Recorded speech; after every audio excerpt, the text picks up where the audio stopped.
Welcome, everybody. I'll tell you a story. Imagine an uncertain childhood. Your father abandons you very early. You have no memories of him. Another man treats you harshly. A child desires and needs stability.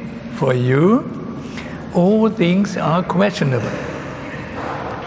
Beloved by your mother, though, you soon realize that you have to find your way all by yourself.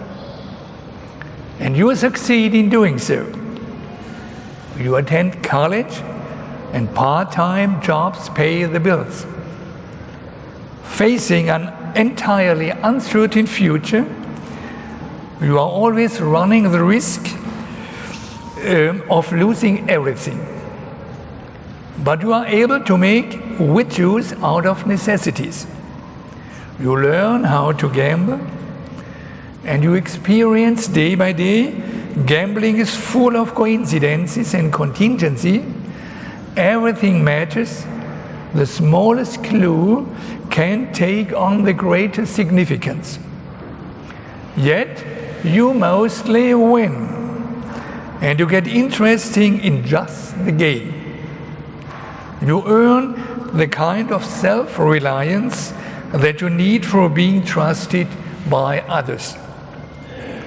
You acquire routines in winning and losing. You join a company which promises financial advance. As the company is on the verge of bankruptcy, you take over and run it successfully by yourself. You find the right partner for life who helps keeping you and your young family safe. But a continuous feeling of unsettlement persists. Despite your success, you do not have a solid education for this kind of business. A friend helps you to establish this basis, and eventually the company grows bigger and bigger. Nevertheless, your way appears so amazing that you begin to reflect on it philosophically. To an extraordinary extent, you have learned and accustomed yourself to take risks, small and big ones, being able now to say yes to living dangerously. You discover Nietzsche, read some of his aphorisms and works, also some papers on his work.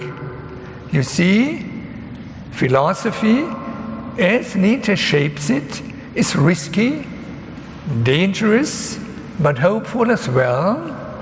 And Nietzsche's philosophy is critical about all philosophies which promise an apparently firm ground for life and allegedly universal justifications. Questioning all futile claims to absolute certainty, it is a stimulus for life. Yet, this philosophy was conceived of more than a century ago. In the meantime, the world has changed nearly completely. So, is there a philosophy that reorients Nietzsche's philosophy for our days? Indeed, there may be one. There is a philosophy operating with a term of orientation, which Nietzsche did not use. This philosophy may, in a sober shape, without Nietzsche's pathos, without strange formulas like will to power, overman, or eternal recurrence of the same, express the experience of my life, which was, I see, a real fulfillment of the American dream. Starting a philosophical reorientation from the term of orientation itself, this philosophy of orientation itself dares a lot.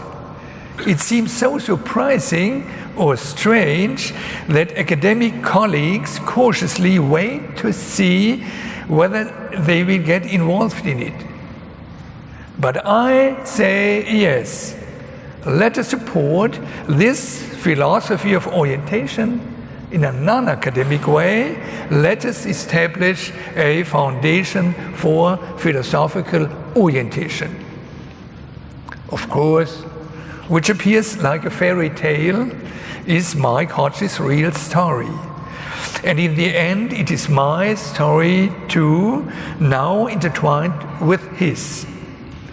I am deeply grateful to Mike and Tina Hodges, who have lived and continue to live this story of courageous beginnings in reorienting their lives and eventually supporting a reorientation of philosophy.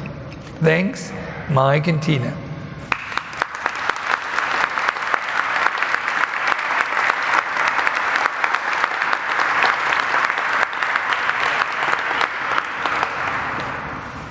We inaugurate our foundation, as Mike wished it, in this rebuilt Greek Parthenon, in front of the huge sculpture of the goddess Athene. What a challenge, standing before this really great goddess, goddess of Athens, goddess of wisdom, mother of philosophy, who disappeared at her original place in ancient Greece and returned here in Nashville, Tennessee, as big as she formerly was, covered with gold, intimidating.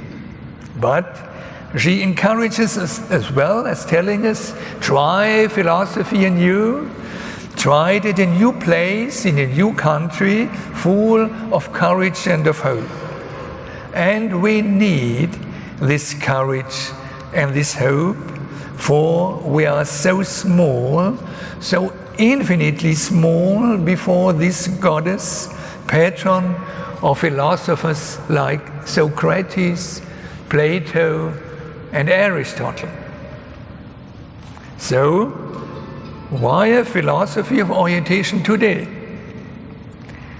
Philosophical reorientations often arise from significantly new situations in their respective worlds, and now a new situation has obviously occurred all over the world. All of us observe it, all of us know it.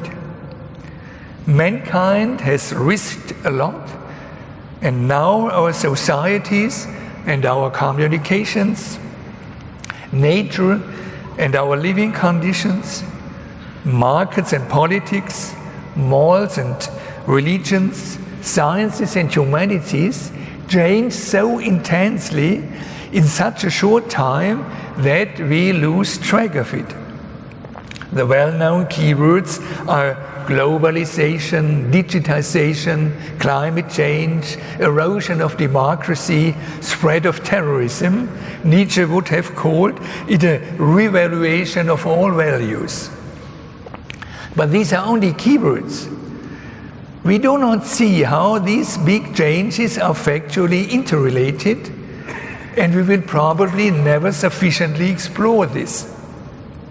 Hence, we must prepare new standards of knowledge, allowing to understand the risks and the prices we take and experience now.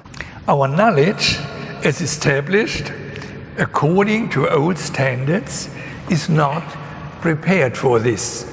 Hence, we must prepare new standards of knowledge, allowing to understand the risks and surprises we take and experience now. We need a philosophy creating confidence that we, as mankind, will master our new situation. To master a situation without being certain about this situation is orientation. Orientation, as we define it, is the achievement of finding one's way in a new situation to make out opportunities to master this situation. And we suppose that we cannot achieve more than orientation. But how does orientation work? The main answer is orientation works under conditions of uncertainty. It does not need full justification. It is able to create its hold by itself, transforming uncertainties into certainties that are sufficient for acting successfully. Sober philosophers know that nearly all certainties of traditional philosophy are lost. Before Friedrich Nietzsche, Americans tried to begin with a new philosophical orientation, above all Ralph Waldo Emerson and William James. But neither Emerson nor Nietzsche used the term orientation. James did use it, but likewise did not scrutinize what orientation is and how it works. Moses Mendelssohn, who achieved a lot for the Enlightenment and the emancipation of the Jewish people, and Immanuel Kant introduced the term into philosophy at the end of the 18th century. The term has been extraordinarily successful. It was soon used more and more, and today it is used everywhere, even in order to justify sciences and philosophies. But to this day, it has not been thoroughly and comprehensively investigated how orientation really works. Now is the time to do so. Of course, I have to constrain myself to some keywords again. To provide some spotlights, I use 12 sharp contrasts. First, our human orientation involves the difference of orientation and situation, both changing all the time, depending on each other, in contrast to steady subjects and objects. Second, in orientation, we oscillate between unsettlement and reassurance caused by new observations, in contrast to the calmness of more or less eternal truth. As a result, we deal with and rely on temporal plausibilities, certainties which are not fully justified and may change without us noticing. Third, our orientation inevitably starts from standpoints, horizons, and perspectives which limit our observations, thoughts, and morals individually, in contrast to the assumption that there are insights common to all human beings that would allow them to judge things universally. Fourth, in our orientation about a situation, which always happens in this always changing situation, we can only hold on to clues, hints, indicators, leads, points of reference, or as we call them, footholds, in contrast to the presupposition of facts obvious to all in the same way.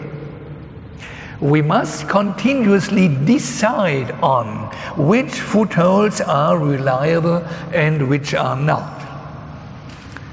Fifth, since we cannot grasp the overpowering complex world involving highly differentiated circumstances, we must abbreviate it by signs, which can be abbreviated themselves into shorter signs.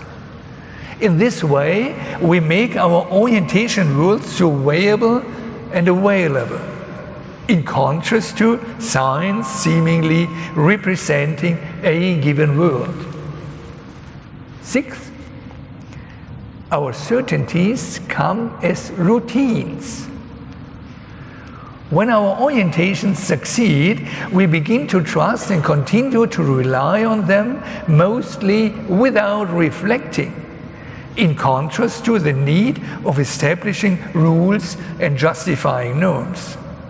Of course, the latter happens again and again, but only in special cases, when unreflected routines are disturbed. Morals and law are fed by culture, and culture is what, after a long period of attentive care, becomes self-evident. Seventh, thinking in human orientation operates in manifold ways. It ranges from being attentive to something, via imagining something, up to scrutinizing something. All this and more in contrast to the belief in a pure thinking which thinks a pure being as traditional philosophy has conceived of it. Eighth, because things change all the time, we need concepts changing as well. We call these concepts fluctuances, in contrast to substances, which Aristotle wanted to persist over time. In general, we live with fluid concepts in order to be able to keep up with the times. Ninth, since human orientation is risky, one looks for help from other orientations that obviously prove successful. To a large extent, we act like herds. In contrast to, everyone uses their own minds in mastering situations. We ought to use our own minds, but no, mostly we do not. Yet, because herds can also go astray, they need leaders with a superior orientation to guide them. Power is justified as long as it is based on superior orientation and responsibility.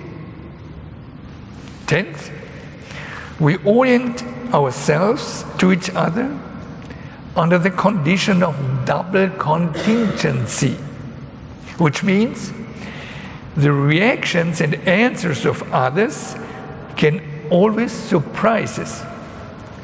We cannot rely on transparent information and safe identities. Each interaction and communication is a creative orientation to other orientations.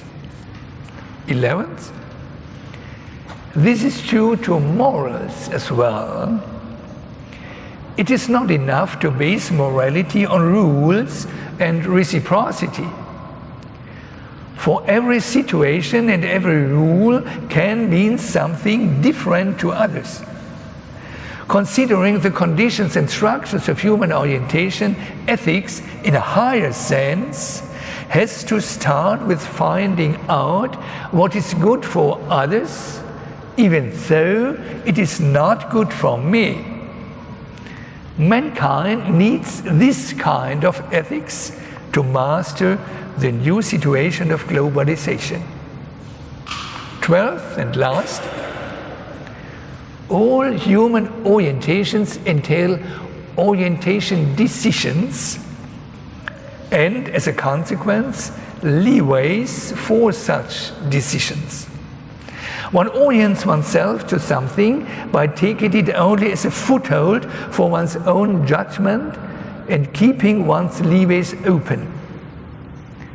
And these leeways, Germans call them just Spielräume, while Americans use a wide range of words for them like free play, room to move, wiggle room, elbow room, scope, range, clearance or clear space and allowance. Leeways are the origins of our freedom. Freedom does not need any metaphysics for being justified.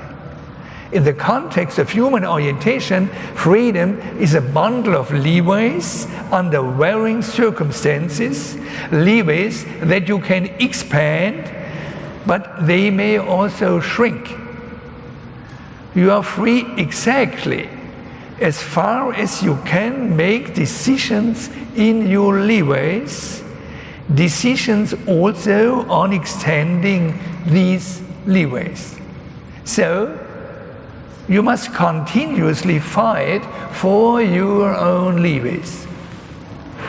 And the better you orient others, the more leeway you gain for yourself. Also, and especially in democracies that allow manifold leeways in thinking, believing, and acting to all citizens by law. But democracy, for its part, is a never-ending experiment, a never-challenging risk. A philosophy of orientation may better show how it works. Yet, it does not plead for certain economic, political, or religious orientations. A philosophy of orientation does not favor any position, but shows how positions establish themselves. In sum, a philosophy of orientation promises nothing but a reflection of our ways of orientation which precede all our thinking and acting. Neither does it want to give specific orientations to specific persons, nor to change the entire world. It may only help us understand our lives at a time when things change enormously and we cannot come to terms with this overall change. Thereby, philosophy can learn a lot from people who are not able to withdraw into quiet rooms for reflection, but are professionally confronted with surprising situations. Not only people in the business world, but also politicians, diplomats, journalists, lawyers, doctors, teachers, ministers, artists, marketeers, and many others. They all develop orientation skills that philosophy may have passed over so far. And they should be able to find themselves in a philosophy of orientation as it has now happened to Mike Hodges. It would be difficult to engage in an open discourse with large parts of our societies in the retreat of academic institutions with their carefully separated departments and their highly specialized research fields. Our foundation is open to all. As already Emerson has seen, philosophy needs independent institutions supported by people who have gained their own independence. The support I can give to our Foundation for Philosophical Orientation, which we inaugurate today, will be an ongoing challenge for me. I am confident that the younger generation will make the foundation in the future much more successful than I, now 73 years old, can imagine it today. Thanks.